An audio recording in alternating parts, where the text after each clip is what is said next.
Hello बच्चों, let's read the question. The displacement of particle is given by x equals t minus 2 का whole square where x is in meter and t is in second. The distance covered by the particle in first 4 second is, here we have given 4 options. Now to answer this question, first we will discuss here the key concept, and here the key concept is given as relation between speed and distance, that is given as speed can be written as v equals rate of change of distance with respect to the time, जिसको हम ds by dt या dx by dt से represent कर सकते हैं। Question के according हमारे पास यहाँ पे जो पार्टिकल है इसके लिए जो पोजीशन वेक्टर गिवन है या पोजीशन का एक्सप्रेशन गिवन है इक्वेशन के टर्म में, दैट इज t माइनस 2 का होल स्क्वायर। तो ये हमारे पास डिस्प्लेसमेंट की इक्वेशन दे रखी है। तो बेसिकली जब हम यहाँ पे डायरेक्शन को इंक्लूड करते हैं गिवन डिस्टेंस के टर्म में, तो वो हमारे पास यहाँ पे डिस्प्लेसमेंट को इंडिकेट करता है। इसी इक्वेशन को हम इस तरीके से लिख सकते हैं, a माइनस बी का होल स्क्वायर, ये बन जाएगा T square plus 4 minus 4 into T. Now सबसे पहले हम ये देखेंगे, क्वेश्चन में हमसे पूछा गया था distance covered by the particle in first 4 second. तो फर्स्ट 4 सेकेंड का मतलब ये हो गया, सपोज ये हमारे पास यहाँ पे पार्टिकल इस तरीके से मूव कर रहा है फ्रॉम द पॉइंट O। यहाँ पे हमने ओरिजिन को मान लिया है। इस केस में हमारे पास जो टाइम की वैल्यू है वो 0 के बराबर है। तो सबसे पहले हम ये देखेंगे इसकी पोजीशन कहाँ पे थी जब हमने कैलकुलेशन करना स्टार्ट किया, यानी जब हमने टाइम को 0 कंसीडर किया, उस पर्टिकुलर केस में जो हमारे पास पोजीशन या एक्स की वैल्यू थी वो कितनी थी। अगर हम यहाँ पे इस इक्वेशन में टी की वैल्यू 0 पुट कर दें तो हमारे पास यहाँ पे जो डिस्प्लेसमेंट या पोजीशन की वैल्यू आएगी, ये तो दोनों टर्म 0 हो जाएंगे, जिसमें टी का टर्म है 4 मीटर के बराबर। यानी अगर मैं इस पॉइंट को रेफरेंस मान रही हूँ जहां पे हमारे पास टाइम 0 है, तो इसके रिस्पेक्ट में हमारे पास जो पार्टिकल है ये 4 मीटर की डिस्टेंस पे गिवन है। नाउ यहाँ पे नेक्स्ट हम ये कैलकुलेट करेंगे कि हमारे पास जो पार्टिकल है इसकी जो स्पीड है वो 0 कहाँ पे हो रही है। ये हम इसलिए कैलकुलेट करेंगे क्योंकि जो ये एक्सप्रेशन है ये हमारे पास डिस्प्लेसमेंट का दे रखा है। तो हम ये देखेंगे कि यहाँ पे हमारे पास, अगर मैं इस डायरेक्शन को पॉजिटिव कंसिडर कर रही हूँ, इस डायरेक्शन को हम यहाँ पे नेगेटिव कंसिडर करेंगे। जो पार्टिकल है ये पॉजिटिव डायरेक्शन में मूव कर रहा है या फिर नेगेटिव, क्योंकि यहाँ पे हमें डिस्टेंस निकालनी है। तो डिस्टेंस के केस में हम डायरेक्शन को इंक्लूड नहीं करते, लेकिन क्योंकि हमारे पास इक्वेशन डिस्प्लेसमेंट की दे रखी है तो हमें पहले ये देखना पड़ेगा कि कहाँ से पार्टिकल ने अपनी डायरेक्शन को चेंज कर दिया है। और वो हमारे पास तभी पॉसिबल है जब हम ये देखेंगे कि हमारे पास वेलोसिटी 0 किस पर्टिकुलर टाइम पे हो रही है।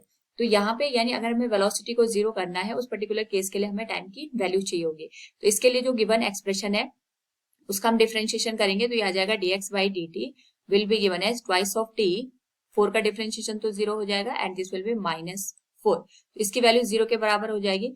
यानी जब हम टाइम को टी डैश को यहाँ पे 2 सेकंड के बराबर लेंगे, उस पर्टिकुलर केस में हमारे पास जो पार्टिकल की डायरेक्शन थी मोशन की उसकी जस्ट अपोजिट हो जाएगी। यानी अगर ये फॉरवर्ड डायरेक्शन में मूव कर रहा था, अभी ये बैकवर्ड डायरेक्शन में मूव करेगा।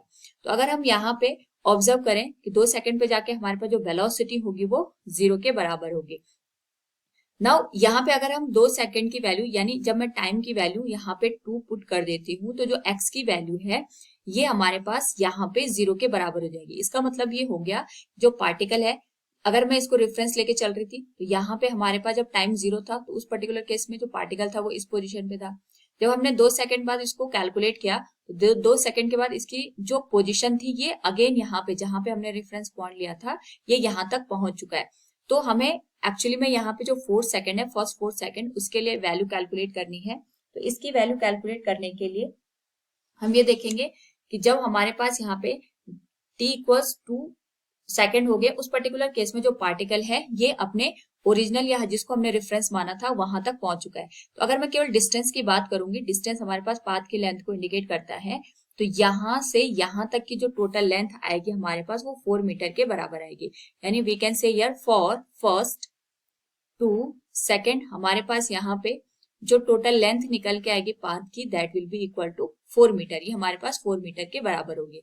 अगेन नेक्स्ट अगर हम बात करें फॉर नेक्स्ट 2 सेकंड, अगर हम नेक्स्ट 2 सेकंड के लिए यहाँ पे वैल्यू कैलकुलेट करते हैं तो we can say this will be given as, next 2 second का मतलब हो गया हमारे पास जो t की वैल्यू होगी ये हम 4 पुट करेंगे एंड x की जो वैल्यू होगी फॉर t इक्वल्स 4 के लिए हम कैलकुलेट करें, this will be given as 4 square plus 4 minus 4 into 4, this will be given as 4 metre. तो इसका मतलब ये हो गया हमारे पास यहाँ पे जो रेफरेंस पॉइंट था, जैसे हमने पहले कैलकुलेट किया था, यहाँ पे हमारे पास ये रेफरेंस पॉइंट है। यहाँ से हमारे पास जो पार्टिकल है ये अगेन यहाँ पे 4 मीटर के डिस्टेंस को कवर कर चुका है with respect to this particular point. तो जब हमने यहाँ पे कैलकुलेशन देखनी स्टार्ट की उस टाइम पे हमारे पास जो पार्टिकल था वो इस पोजीशन पे था, तो पहले वो यहाँ से ओ पे आया होगा, 4 मीटर ट्रेवल किया उसने।